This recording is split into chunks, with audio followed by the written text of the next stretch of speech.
I feel like the dope. Well, the jams that I normally like to go to are the bigger ones, just because it always feels like a big family reunion. You know, you see like all the OGs and all the guys that you battled in the past, or you know, yeah, everybody you just kind of met through in passing, and it's usually a dope vibe, like at like freestyle session and stuff like that. Yeah, just like yeah, you know. I tend to not go to jams as often now because it's like I've definitely seen like so much stuff and I'm kind of like, yeah. I don't want to necessarily go out of my way when I know that it's just gonna be the same old shit and the dopest thing is gonna be on the internet I can go watch later. So the times that I do go to a jam is when I know like my friends are gonna be there and it's gonna be a dope vibe. Like I know that the DJ is tight. You know, stuff like that. You know, if it's some unknown DJ, some unknown promoter, some unknown whatever, it's like, I can take it or leave it. You know what I mean? Like, if I'm not busy that day, maybe I'll roll through, but I'll probably only stay for like an hour. Yeah, I feel like some of the jams. I mean, they're like, I think they could be, you know, done better as far as like viewing goes. You know, because sometimes like, you know, you don't want to be at an event for 8 hours and there's nowhere to sit, you know, like you have to sit in the corner of a dirty floor somewhere, you know what I'm saying? It's like, dude, that's the challenge I think with like breaking as it like kind of moves into the mainstream. And you know, now that like I think the breaking is in the Olympics officially, like breaking is going to become more like mainstream. And so you're going to have to cater to stuff like that, but also you're going to have to wash off a lot of the grime with it, which, like, you know, in some sense it's a good thing where, like, okay, now you got a place to sit and actually see battles, but also, like, the tight-knit, like, griminess of it is, like, literally what hip-hop is. Yeah, exactly. So, like, and taking that off, there's a little bit and then of there's not going to be no ciphers, you know? So it's going to be, I don't know, it's kind of weird, but I feel like, you know, there are still going to be those other jams where it's going to be tight-knit, you know, cipher addicts or whatever, you know what I'm saying, all that. So they're still going to have all that, so it should be okay, you know. It's gonna be a good mix. I think the Olympics is a good thing. Yeah, it gives, like, you know, another platform for b-boys who work their asses off to shine, you know. So yeah. I guess in your opinion, with the Olympics coming, like, do you think it's like a good thing, a bad thing? I mean, obviously you think it's a good thing, but like, do you see any cons to it? No, at this moment I haven't really put too much thought into it. Okay. So I mean, as far as I'm concerned, I think it's a good thing, you know. Yeah, I mean, if it gives, like, you know, more opportunities for young b-boys to, you know, make something out of themselves, and it's a good thing to me. I mean, I think the opportunity is really dope, and I think having it on a big stage like that in front of people that probably have never seen it before, like, they might not even know it. And maybe someone watching might get inspired to do it too, and then they'll learn more about the culture and learn how to appreciate it. Yeah, I think that's a really dope message to bring in. I think everybody should really be behind that. But, you know, the thing that I'm hesitant on is that, like, you know, with the, you know, like what I was saying earlier is with the mainstream comes a little bit of cleaning it off. So it's like, I want people to see it on the Olympic stage and be like, yo, I want to see what's up with that, and then go to like a freaking grimy jam and be like, this is what I'm talking about. You know what I mean? Like, so they get a piece of everything, you know? Because I'd hate for it to be like, oh, I love what they're doing in the Olympics and that's all they want to do. Then it becomes like like gymnastics basically. I think that'd be sad to see it move in that direction. Yeah, that would be kind of weird, actually.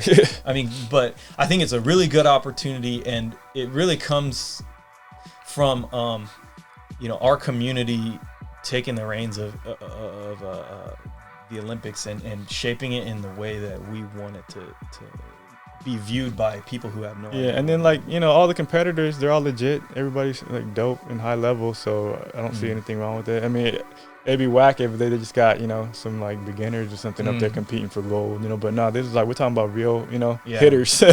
Yeah, so it's a good thing. I think, like, I'm a little concerned with, like, well, first of all, judging, and then second of all is like music, because, you know, on a stage like that, they need, I mean, they're gonna need to get the copyright Yeah, that's not my problem though. So well, yeah, sure, but I think it could become a problem if they're like, oh well, we can't clear any of this James Brown music. That would we can't be clear whack. any of this like that dope would be music. whack. I think the music is definitely gonna be like a key factor, you know, because you gotta have the music. And if the music ain't right, then it's not right. it would suck a lot if it just ends up being like, you know, this random ass producer and he just made they just break into some kind of like some techno beats or something. Yeah, exactly. Randomly. Like remember kind of like when we do Kings Breakers or something. Yeah, the exactly. freestyles, Like we just play some. Sandstorm. They just play some random ass shit. We got. Or what was that one terrible song? Yeah.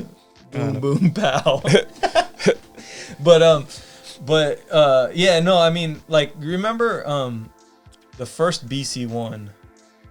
Yeah, when they did the video, they had to play music over it. They just dubbed I thought over that was the whole weird. thing with like weird like and then music I'd never heard of. And before. then it looked like people weren't even dancing to the music. Yeah, it looked like they were all off. That shit was hella weird. And it looked like nobody was cheering for anything. Yeah, and, or they just cheering for everything. It just it was like someone opened up Fruity Loops on their computer and just made a shit ton of beats and just put it over when like you this high level. When you look at it now, yeah, it's kind of whack. But back at that time, you know, it was just cool to have a dope Breakin DVD, you know. Well, yeah, for sure. I mean, like I actually have that one. Yeah, I mean that's history right there for sure. But I guess we were all inside the breaking community when that came out, and we were like, oh, we obviously know all these dudes in this video are like dope, you know. And we know that this like whack ass music they just put dubbed over it is stupid, and it wasn't what was actually being played. But I'm concerned if, you know, some random kid who has never seen breaking before sees it and then he goes, oh yeah, this is how you techno dance or whatever. And I mean, I think, you know, if their heart's in the right place and they really like, you know, get into it, then eventually they'll find their way, you know. It's like, yeah, it might not have started that, you know, like the right way, but you know, it's a journey in itself, man. Breaking, you know, eventually you're gonna want to do the homework, you're gonna want to find out everything about it, you know, and then, you know, you kind of just, then you'll start studying the right things, the right music, and then you know, you understand then. So what's the homework you would suggest to, you know, someone in that situation that they need to do? I mean, I don't know. I think for me, it's just watching a lot of the same footage over and over, because all we had was 2 tapes back then, you know. It was like Battle of the Year and then maybe 1 freestyle session or something. Okay. But yeah, we only had those 2 watching it over. My shit was Lords of the Floor. I watched that. Yeah, I didn't even have that one. Literally like 100 We had Battle of the Year. Was it 97? The one with Style Elements? Oh, yeah. I watched that. We watched that was like our main tape, and we even watched a lot. Even like to get hyped before practice, we watched Beat Street. The battle at Beat Street. Just that one little battle is crazy. Yeah, so we watched that. It's like all the legends. That's why I always try to get my windmills hella fast, you know, from watching that. But if you think about it, maybe because the cameras didn't catch it because they were slower back then, it looked faster. Maybe. I don't know. I mean, nah, they were fast. There was some legit breaking in that. Yeah, that's just sure. Still gets me hyped sometimes. I get more hyped watching the old school stuff. To be real, I do too. Yeah, no, I don't. There's something about just those. Something about it. Yeah, I don't know how to explain it really, but like when I watch like old battles, like Renegades versus Style Elements at Radiotron. Like, there's something about it where it's just like this unlimited length of battle that's just crazy. That just I mean, everyone's just going at it. Yeah, and it felt like everything was more straight to the point, you know. Nowadays, I mean, it's dope now too. You know, the younger guys, they do a lot of long rounds, you know, with a lot of like crazy content, but like your brain can only register so much of it, you know. So just like, man, that was a lot of cool stuff, but I only remember when he did that in 90 to a freeze or something. You know what I'm saying? It's like, the long rounds is a weird thing to me. Yeah, because I'm still not quite used to it. You know, when I see someone doing like a 1 minute or 2 minute long round, I'm like, dang, dude, what is this all-style dancing? I mean, sometimes, you know, they just want to show their stamina, I guess. Like, yeah, for sure. But see, I guess I'm more used to like when you would break in your prelim battle or something was freaking 5 rounds or something. Yeah, I don't know. Yeah.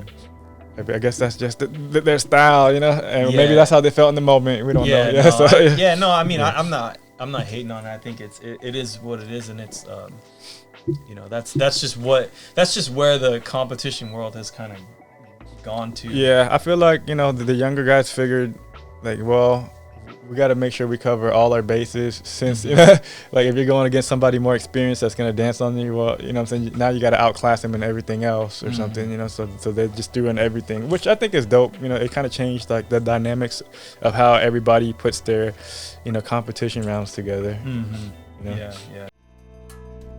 Thank you guys so much for watching this video. Please click like if you liked it, or dislike if you thought it was whack. Either way, make some noise in the comments down below. Let me know what you think. And please subscribe if you're down with that broke boy and or broke girl shit. Thanks. Peace.